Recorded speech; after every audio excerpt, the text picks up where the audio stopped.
Ô editor, volta aí rapidão, faz direito que eu sei que você consegue.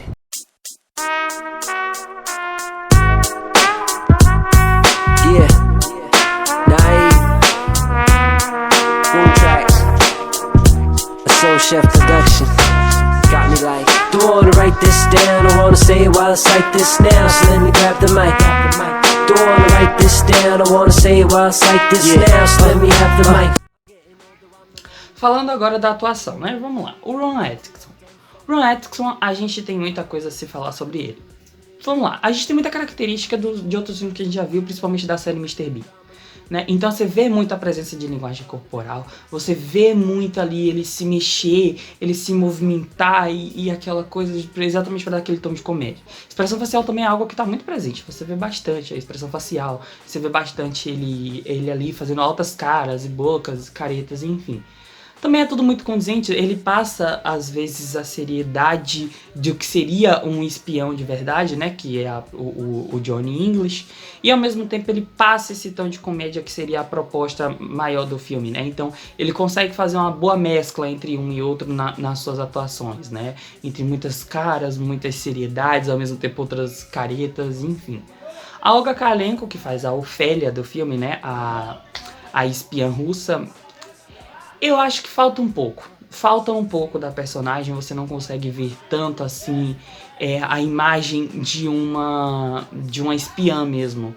Então passa muito mais a impressão do que a gente já viu em outros filmes, que é a questão da sedução que você vê nos filmes 1 e 2 da trilogia. Então é algo bem presente. O Boff, que é pelo Ben Meadow. O Ben Meadow, que faz o Boff no filme, ele também ele é o contraste do Johnny English. Então, como assim? Ele tem mais essa puxada mais séria, mais correta, mais de seguir regras, enfim. E o contraste da comédia é exatamente ele ser super sério e o Johnny English não.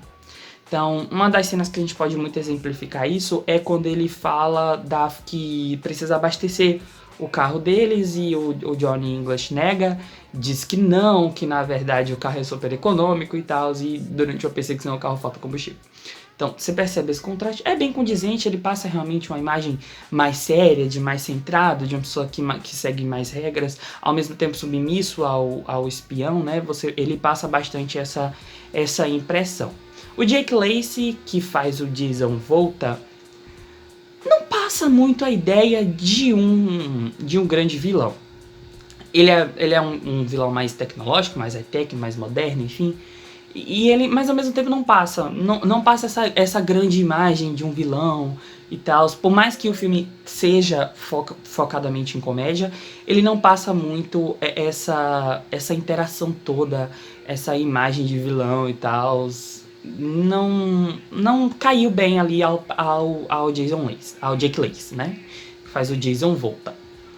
E o outro ponto, né, é a Emma Thompson, que faz a primeira-ministra, né? A primeira-ministra não tem uma participação tão grande no filme e tal, mas ela ao mesmo tempo que passa uma imagem muito séria, eu achei muito interessante que ao mesmo tempo que ela passa uma imagem super séria de primeira-ministra, ela também passa uma visão de uma pessoa muito fraca, então tipo assim, no sentido de percepção, então ela quer estar sempre, é uma pessoa que passa na atuação dela, ela passa muito essa imagem de alguém super preocupado com a visão, então é bem condizente, passa uma imagem de primeira-ministra, mas ao mesmo tempo deixa ali, tenta manter ali essa questão da comédia, enfim, é também muito interessante a atuação da Emma Thompson.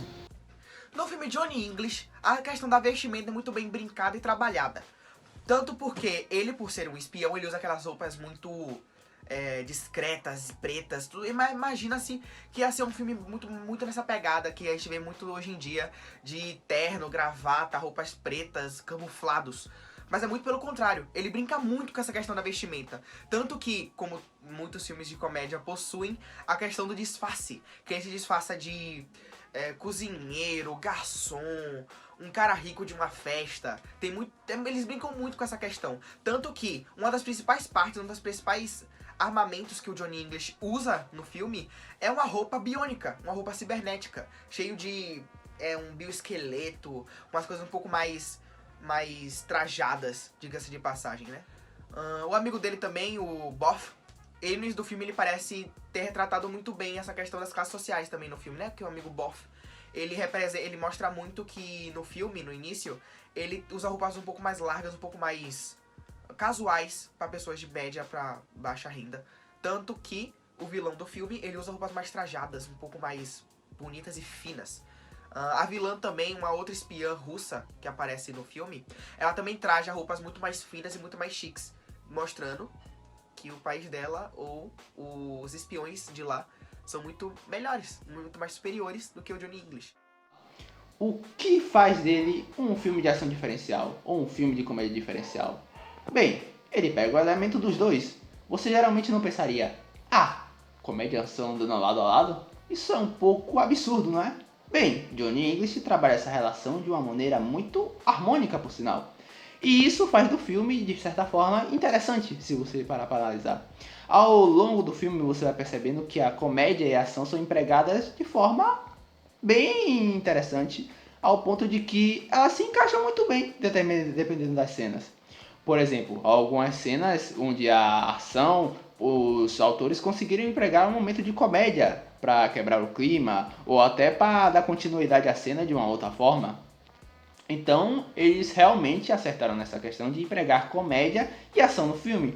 Porém, existe um elemento que torna o filme um tanto clichê, que é a própria questão do roteiro em si. Se você analisar, Johnny English, no caso o 3 que estamos analisando, é uma sequência de outros dois filmes.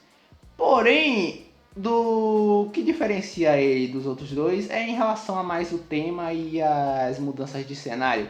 Por causa que o roteiro ele é meio preguiçoso e apresenta uma fórmula de roteiro. O que seria uma fórmula de roteiro? Para exemplificar uma forma de roteiro é quando você pega o roteiro de um determinado gênero e faz algo genérico. Aí você deve estar se perguntando, mas Johnny English é um filme genérico? Não necessariamente, mas grande parte da continuidade é genérica em relação à primeira, no caso ao primeiro filme. Aí você deve estar se perguntando, como assim?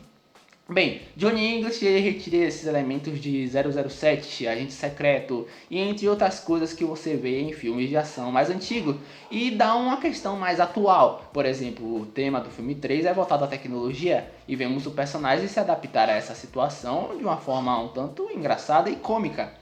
A questão é que a forma qual o roteiro decorre é muito semelhante ao filme 1 e ao filme 2, ou seja, ele ainda assim é meio clichê de como ele anda no roteiro. Você percebe que no filme 1 você encontra o vilão, no caso tem um vilão que ninguém sabe a identidade, o protagonista vai, descobre a identidade do vilão, revela e gera uma fórmula. Isso é basicamente uma fórmula de filme. Por exemplo, vai acontecer isso, isso e isso.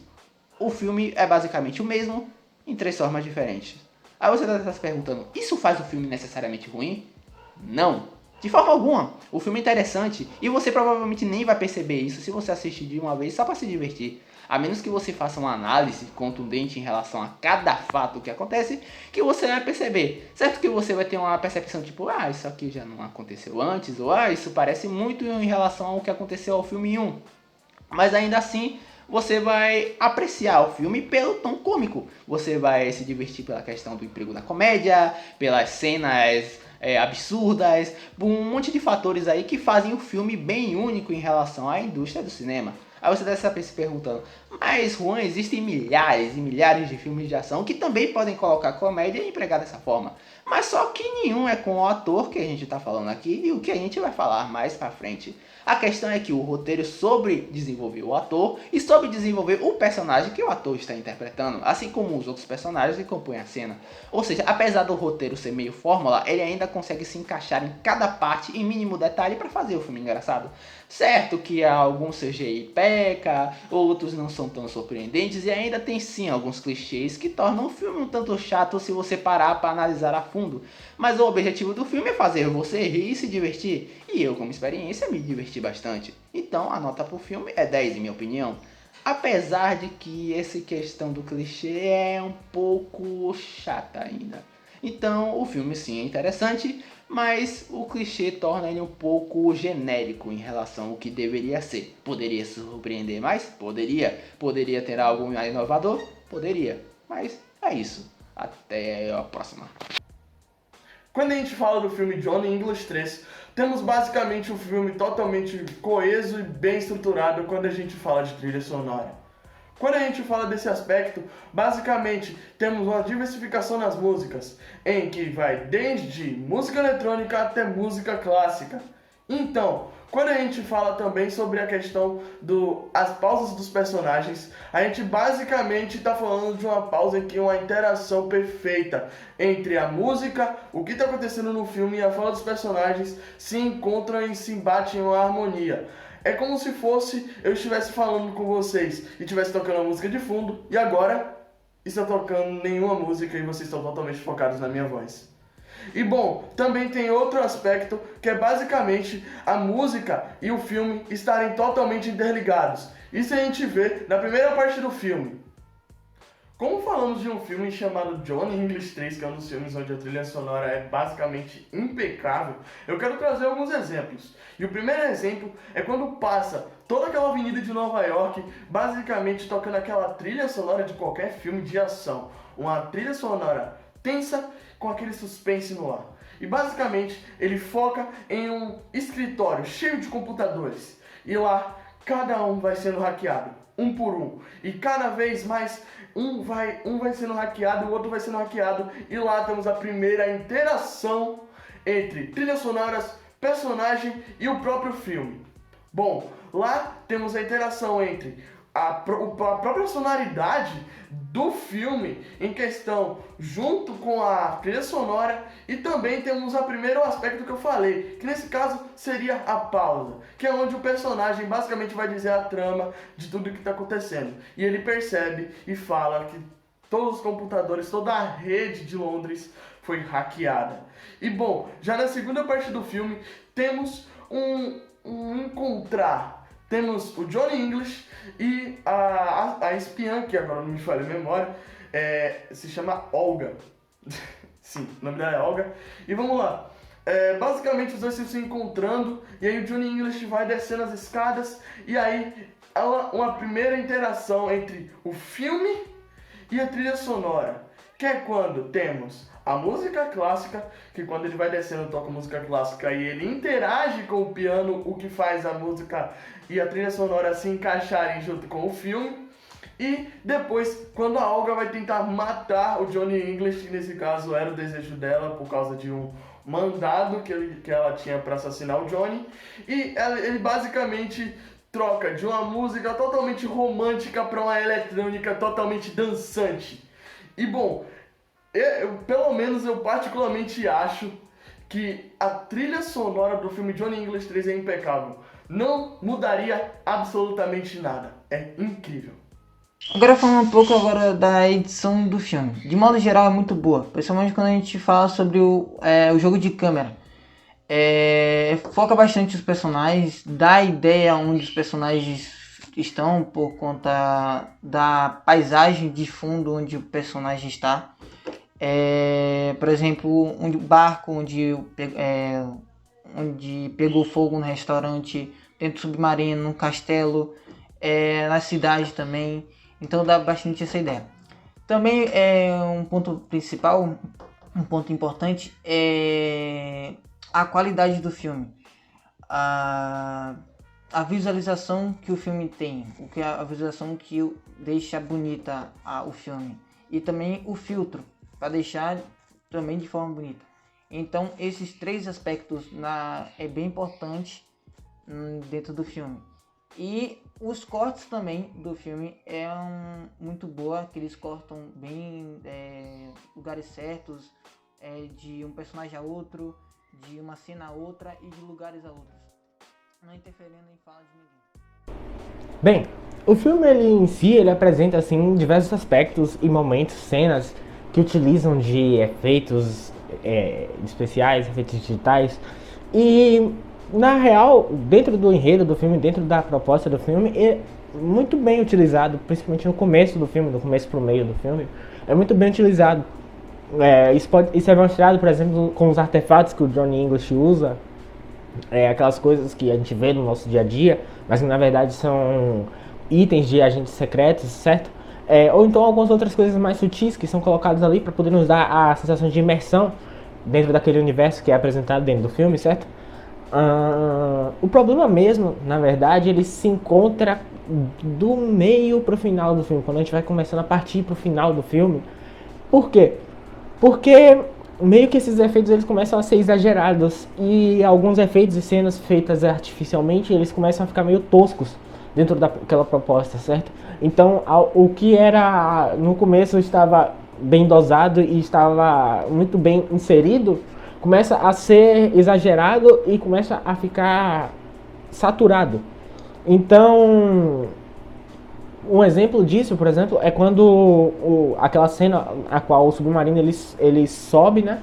Ele submerge, e aí a câmera dá um close assim, mostrando o castelo submarino, e é notável que aquilo é feito artificialmente e que não é algo natural. O que fica um tanto quanto tosco na nossa visão, principalmente eu senti que aquilo não era legal, não estava agradável ao meu ver, certo? E as tecnologias também que o vilão, o Jason Volta, apresenta dentro do filme são apresentadas de forma meio estranha. Elas começam a ser utilizadas demais e fica também saturado dentro dessa proposta, certo? Então, o filme ele começa muito bem nesse aspecto, mas com o tempo ele vai se perdendo e acaba que satura a utilização desses efeitos, ok? Bem, boa parte do filme tem seus cenários específicos, tanto na Inglaterra quanto no sul da França. Bem, começando pela Inglaterra, eu achei de grande importância começar por lá o filme, já que Inglaterra tem aquela junção com filmes de espiões, porque a Inglaterra tem aquele ar de lugar mais misterioso, aquele lugar parece que está em inverno o tempo todo, com aquele tempo mais escuro e que junta mistérios, coisas de crimes, essas coisas, e parecem que o filme se juntou muito bem, já que a temática do filme Johnny English é com relação a espiões. Outra coisa que eu achei muito interessante de se falar dos cenários da Inglaterra, principalmente, é o tipo de casas que possui lá, casas bem antigas, prédios antigos, carros que são muito difíceis de ser encontrados aqui no Brasil, que dão uma temática assim mais clássica, mais misteriosa pra gente. Na hora, outra coisa importante que a gente pode perceber dentro daqueles prédios, com aquela temática assim de ser antigo, mas quando você entra nessas centrais dos prédios de lá da Inglaterra, você vê a central dos agentes, que é dos espiões que tem no filme, com a tecnologia de ponta, com monitores grandes, todas as informações de todo o planeta lá, mostrando aquela tecnologia, toda a imersão do cenário de espiões para a vida real. Bem, agora falando sobre o sul da França, o segundo cenário do filme. Esse cenário foi, como posso dizer, é um dos lugares mais bem disputados e visitados da França. A gente, quando pensa em França, vem logo na nossa mente que é Paris. Só que esse local, que é o do sul da França, ele compete pau a pau com Paris. Vamos dizer assim, lá também no sul da França é conhecido também como Costa Azul da França, por causa do que? Lá tem aquelas montanhas muito belas, tem a água cristalina, toda aquela paisagem que todos nós queremos conhecer em algum momento na nossa vida, se nós pudermos. Bem, uma outra coisa que eu achei de suma importância naquele filme foi a outra cenário, sim, foi a do iate, que é aquele iate com toda aquela tecnologia de ponta, todo aquele ambiente que é Paris, só que esse local, que é o do sul da França, ele compete pau a pau com Paris. Vamos dizer assim, lá também no sul da França é conhecido também como Costa Azul da França, por causa do que? Lá tem aquelas montanhas muito belas, tem a água cristalina, toda aquela paisagem que todos nós queremos conhecer em algum momento da nossa vida, se nós pudermos.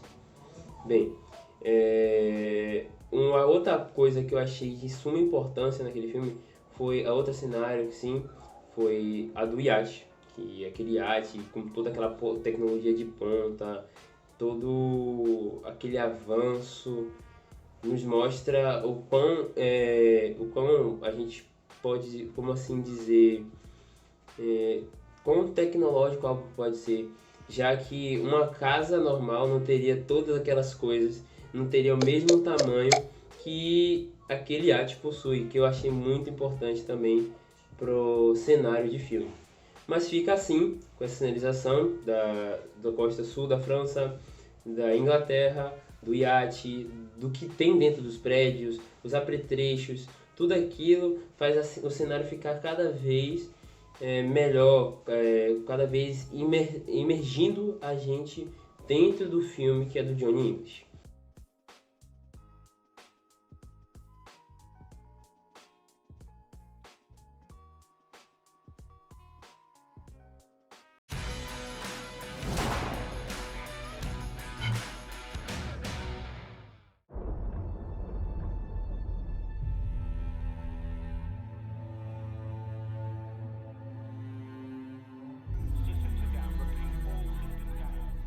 Where have all the good men gone, and where are all the gods? Where's the streetwise Hercules to fight the rising dawn? I need a hero. You're looking particularly beautiful tonight. You're looking particularly beautiful tonight. Ching.